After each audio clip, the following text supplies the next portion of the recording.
Now, the armamentarium for tubular retractor system, apart from the tubes, are also a lot of other, it's a resource-intensive procedure. It is the cornerstone of minimally invasive surgery, and as we have seen previously, discectomy, decompressions, and instrumentation fusions, the entire spectrum can be achieved.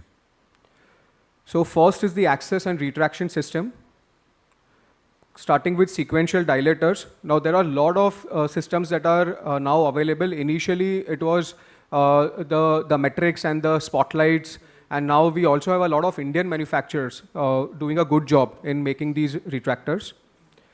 Then the tubular retractors, they can either be fixed diameter or expandable designs.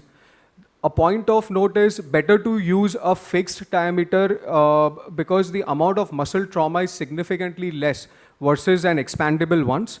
And the diameter can range between 16 to 28 millimeters. The length depends on how obese the patient is and how far the bony spine is with regards to the soft tissues.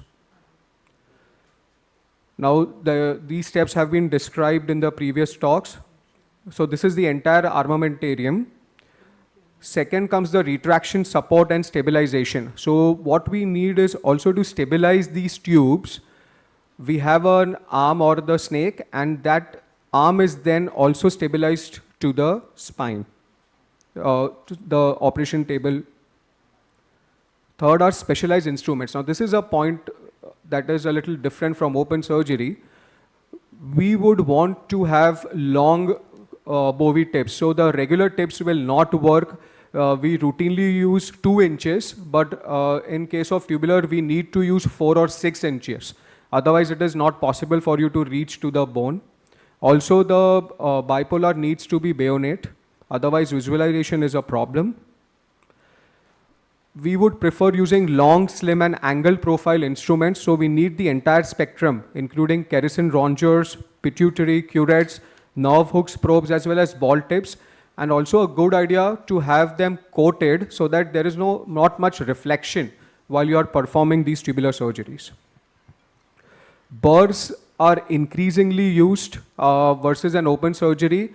A point of note is to use burrs which are long-handled and as well as long-handled suction and irrigation devices. Finally, visualization and illumination. So tubular surgeries are otherwise dark surgeries. The regular operation theater lights you will not be able to see much, and you would need some illumination aids and magnification. So operating microscope and exoscopes are almost mandatory.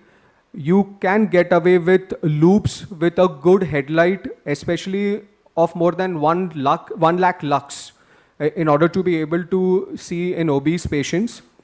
There are some systems which also have these light ports. So these are the same ports which can be, which are otherwise hooked up in laparoscopy systems, which you can connect to your loops to throw the light inside the tube.